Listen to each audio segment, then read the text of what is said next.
Sa mga kalingap, welcome back sa ating munting channel. Nandito po sa Alex Librada Vlogs.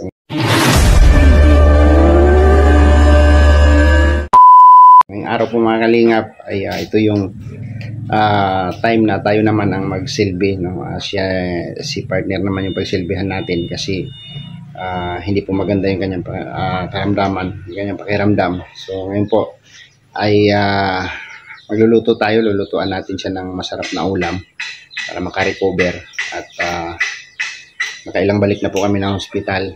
Tapos ganun pa rin yung hindi pa rin stable yung kanyang BP, tapos pababa, tataas pababa.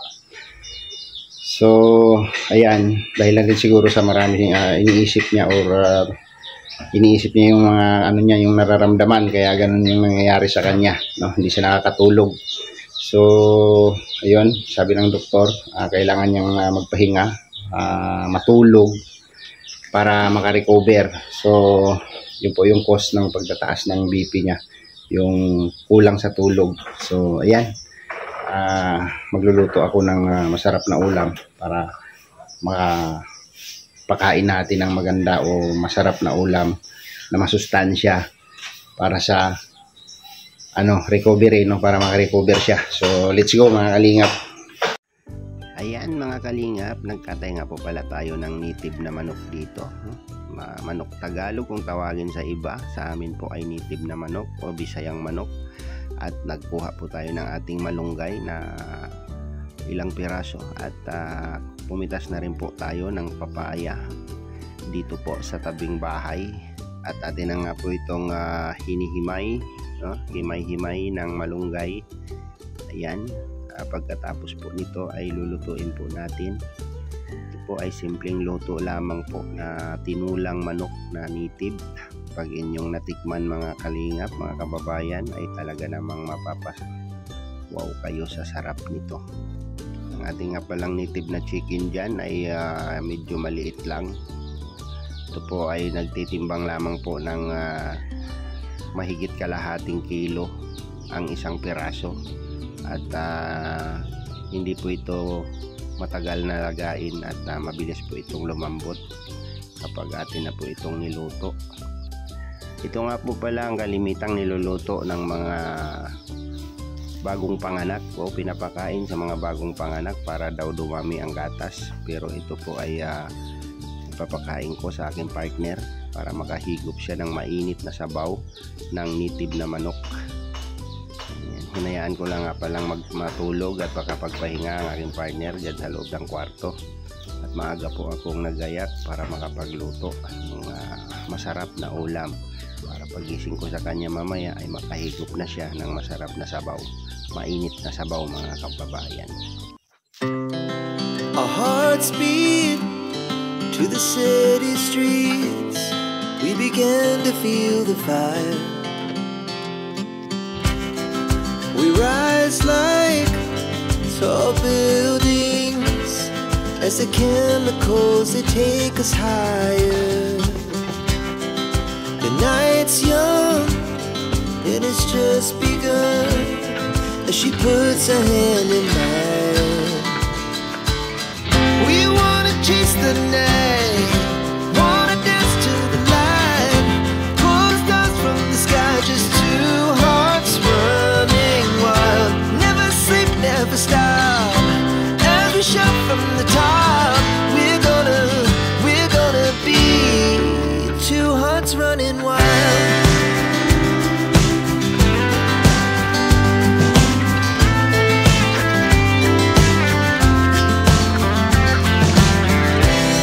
Now the morning is the afternoon. We lay awake in bed. The glass so loud as the hours pass. We're gonna do it all again. We wanna chase the night, wanna dance to the light, pull the stars from the sky, just two hearts running wild. Never sleep, never stop, as we shout from the top. We're gonna be, we're gonna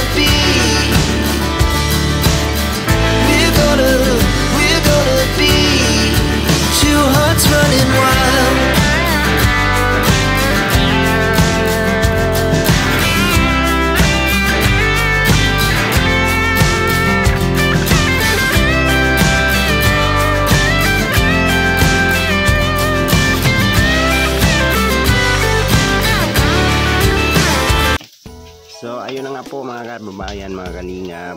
na po natin yung ating ricado. At ganyan po ang sistema ng aking pagluluto ng tinulang native na chicken. Ayan, panoorin nyo po at pagmasdan kung paano natin niluluto ang ating tinula. Ito po ay namana lang po natin, no, sa style po ng pagluluto ng aking tatay sa probinsya. Nanonood lang po ako sa kanya noon kung paano siya magluluto nitong native chicken, no? Sa probinsya nga pala, pag nagkatay po kami ay kulang po sa ricado, pero masarap pa rin po ang sabaw nito. Pag si Papa po ang nagluluto ay napakasarap po ng sabaw ng native na manok. So ayan, after po natin magisa yung ating ricado, so ayan na nga po, nilagay na po natin yung karne ng native chicken, no? Kasama nga po pala dyan yung paa niya dahil bata pa po ito, at kung paa po ay kasama po yan sa paglambot yan. At masarap din po yan ngat-ngatin kapag kumakain ka na itong paa po ng native na manok, dahil puno po ito ng sustansya, dahil kung ano-ano po ang pinakaykay nito, kung saan-saan po yan kumakalaykay o kumakahig. Ayan. Yan nga po pala ang ginagamit ng mga manok para makakain, yung kanilang paa. So ayan, nilagyan na po natin ng pamintang durog at tinimplahan na po natin, no, ang kunting asin. Ayan, pinatakan natin ng salamangka at hinalukay hanggang sa mahalo ang ating timplada. Ito nga po pala ay ating patutuyuin na parang lalabas yung kanyang original na mantika bago natin buhusan ng sabaw. Ayan, tatakpan na po natin ito maya maya at pakukuluin at patutuyuin, parang tinatawag na sanlag sa Bisaya, no? Sanlagon, no? At pumitas nga po pala ako ng bagong tanim ng kuya ko na tanglad, dahil hindi po kami mabubuhayan ng tanglad dito. So ayan, katutubo lang po nun, kinuha ko na po para bumango-bango yung ating sabaw. Ayan, tingnan na po natin. Ayan, medyo tuyo na po siya. Ayan na. Ayan. Ang purpose nga po pala nito kung bakit natin sinasangag o sinasanlag ang ganitong pagluto ng native na chicken, para mawala yung kanyang langsa, no? Mawala yung kanyang amoy. At ayan, mas masarap po dito kung medyo malaki-laki yung tanglad na ating nilagay, tanglad lemongrass.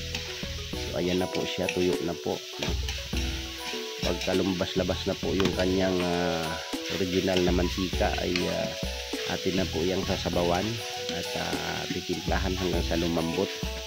Ayan na po, minimikos-mikos na po natin siya. Ayan, tuyong-tuyo na siya, lumalabas na po yung kanyang original na mantika. Ayan, ganyan lang po kasimple ang pagluluto ng tinulang manok, no? Kanya-kanya po tayong style kung paano magluto ng tinulang manok na native. Ito nga po pala ay ginagaya ko lang sa pagluluto ni Papa ng chicken, native chicken, tuwing magkakatay kami doon sa probinsya namin. So ayan, nadala ko po siya hanggang ngayon, no? At lahat po ng aking natutunan sa pagluluto ay nakuha ko lang po sa aking tatay na magaling magluto.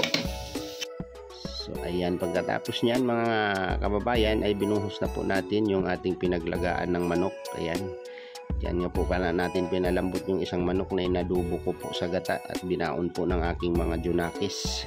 Tapos po nito ay halo-haluin lang natin. Ayan, ayan, dagdagan natin ng kunting sabaw. Ayan, maraming sabaw ang ating ilagay dyan para masarap ang higop ng ating mga papakainin nito. So ayan, kumulo-kulo na po ang ating tinula. Nalagay na po pala natin dito yung kunting papaya at ito na po, binuhos na po natin ang malunggay. At pagkatapos po nito mga kababayan, mga kalingap, ay luto na po ang ating tinulang native na manok. Ayan, itong malunggay nga po pala ay masustansya at masarap po itong ihalo sa mga tinula at kung ano-ano pang mga luto. So ayan, napakasarap po ng sabaw nito mga kababayan, mga kalingap, no? At pagkatapos po nito ay gigisingin natin yung ating partner para makakain na ng ating niluto. Ayan, hinahalo-halo at para mahalo yung malunggay. Ay grabe mga kababayan, sobrang sarap po nito mga kababayan. Siguradong paghigop mo po nitong sabaw nito ay mapapawaw ka, no? Mapapawaw ka sa sarap. Ayan, tinakpan na po natin. At pagkatapos natin matakpan, pinatay na nga po pala natin ang apoy nito. At ito po ay cook na. Mga kababayan, ito yung time na iparamdam po natin sa ating partner o sa ating kasama sa mahal sa buhay na kung gaano natin sila kamahal. At paano maramdaman po nila yung ating kalinga at pag-aalaga. So ayan, pinasok ko na nga po pala ang aking misis dyan sa loob. At ang sarap ng tulog niya. At gigisingin na natin yan at oras na po ng kain. Pero bago po natin siya gisingin, ihanda po natin yung ating mga dapat ihanda. At i-check nga po pala natin dyan yung kanyang BP. Ayan. Nagpunas pa ako ng pawis at grabe po ang pawis ko dyan. Ayan. Gigisingin na po natin. Oy, mami. Gising na, mami. Mami, gising na. Okay ka lang? Kumusta pakiramdam? Okay naman. Okay na.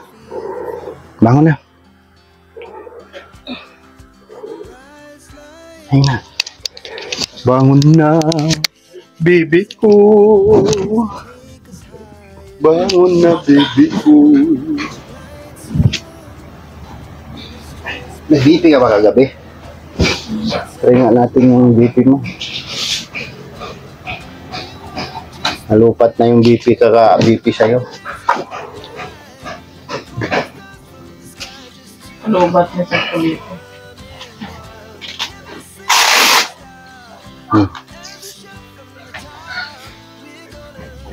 Gaano po siya importante sa ating Tama ba yan? Hindi kasi ako nurse eh. Kung nurse sana ako, kailangan i-charge yan, di ba?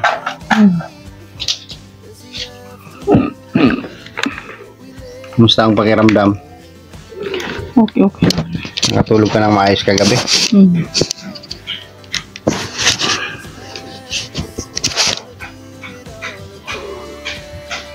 O, lubat? Hindi. Ha? Hindi yan lubat. Lubat yan. Pindot mo. Okay na.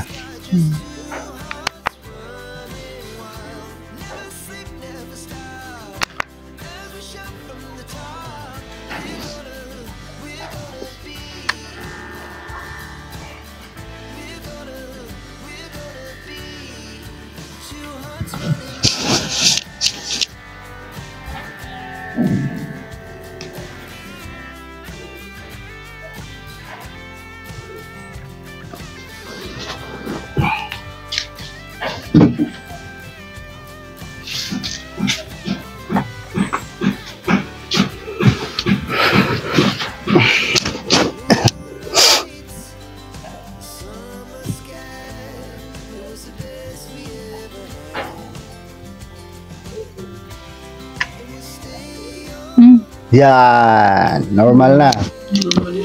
Normal na yung dugo mo. Kailangan mo nang mag-recover. So ayan, 110 116. minus kasi yan eh.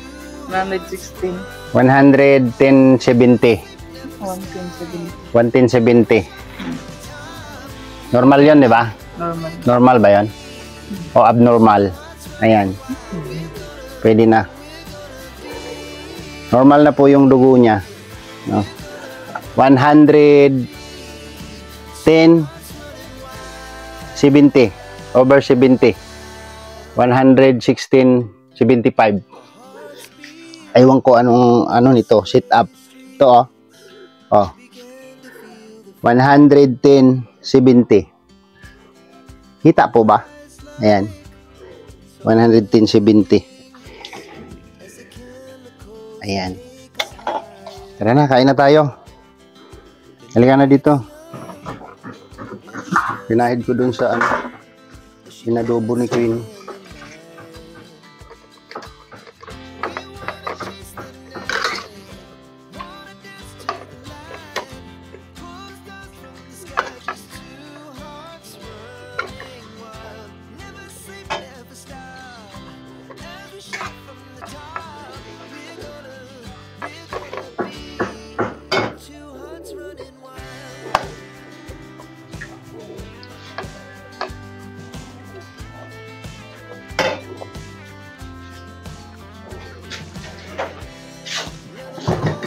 Kain na tayo.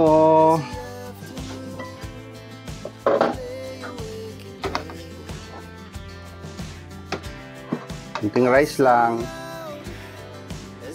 At least may rice.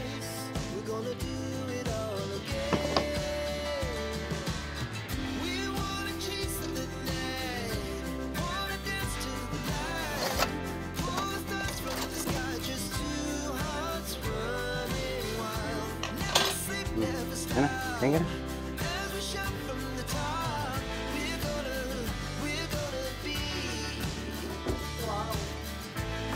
Tinolang manok na native.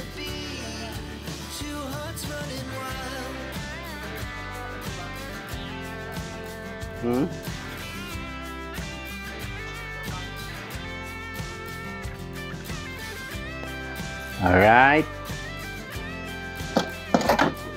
Noy! Taon!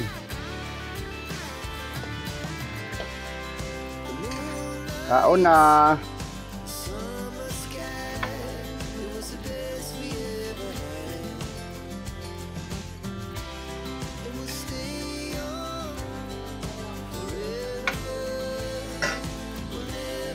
Parehog ko sili na, Noy. Noy. Tumbal, Noy.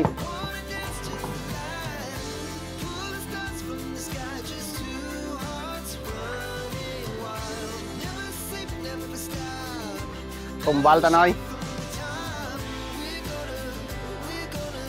Tumbal. Tao na.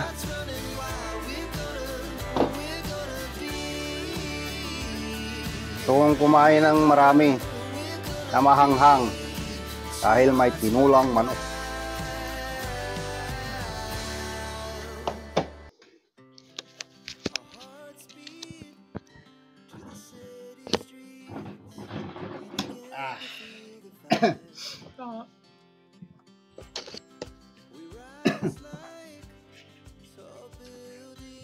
Salamat po Lord sa grasya.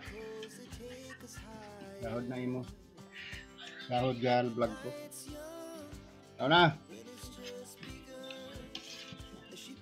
Grabe. Kalukayin mo namin.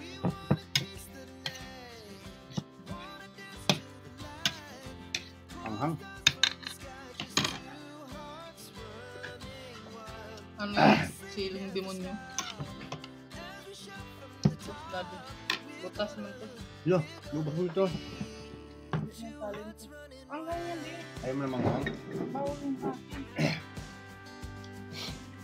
Hindi mo. Bawal sa'yo manghang. Trigger ang ano. Acid. Okay mo yung acid ko. Gamot ka na. Dami mo siyaramdaman.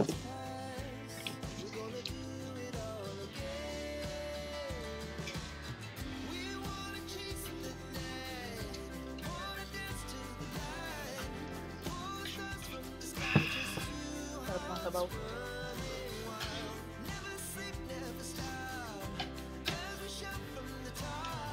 Ano lang ulit na ano, tinula. Ano lang ulit na tinula.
Tinula.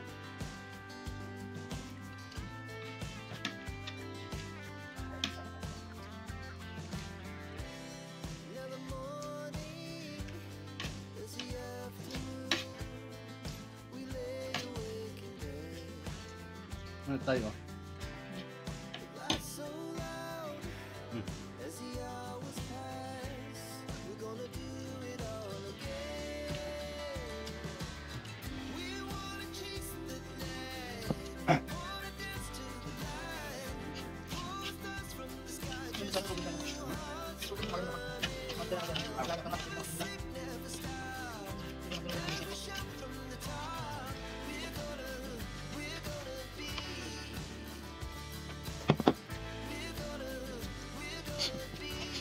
Ay, hindi ito.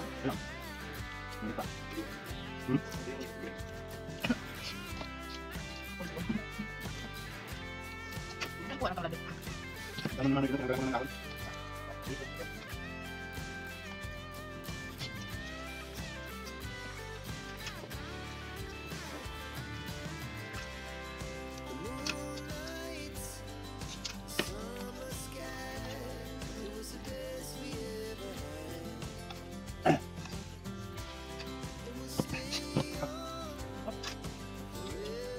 Ba't yung hindi ba? Okay, dito naman.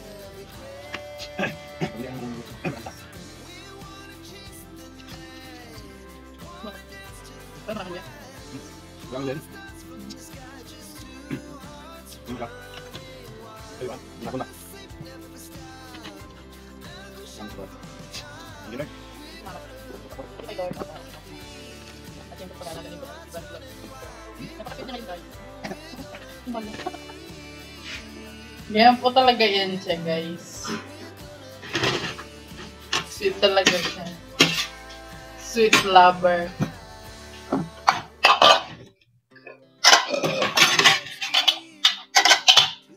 Bawal yung tapo, eh. Bawal yung tapo. So yun po mga kalingap, nabusog na po kami, no? Sa napakasarap na tinulang manok na native, ay grabe, with papaya and malunggay. Ayan, si partner. Salamat po. Kumusta ang pakiramdam? Okay naman na po ako. Ayan, so thank you po sa inyong pagmamahal at suporta. Siyempre sa mga nag-pray po na maging okay po ako, maraming salamat po sa inyo. Ayan, para mabilis siya makarecover, maghigop siya lagi ng sabaw. Kasi pagka na malakas na siya, siya naman ang higupin ko. Ayan, hanggang dito na lang muna yung ating vlog. Maraming salamat po sa inyong pagmamahal at suporta, no? Salamat din po sa mga hindi po nag-skip ng ads. Salamat din po sa mga nanonood hanggang matapos ang video natin. At sa mga nag-share, sa mga bagong subscribers po natin. Ayan, maraming salamat po sa inyong lahat. And hanggang dito na lang yung vlog natin. At see you next vlog po mga kalingap. Thank you sa lahat-lahat, no? Sa lahat-lahat ng nagmamahal sa amin. Nasa description po ng video na ito ang aming mga channel, no? Paki-subscribe na lang po, kasama na po dyan ng ating head founder ng Kalingap, Bal Santos Matubang and Kalingap Rab. Bye-bye po and God bless!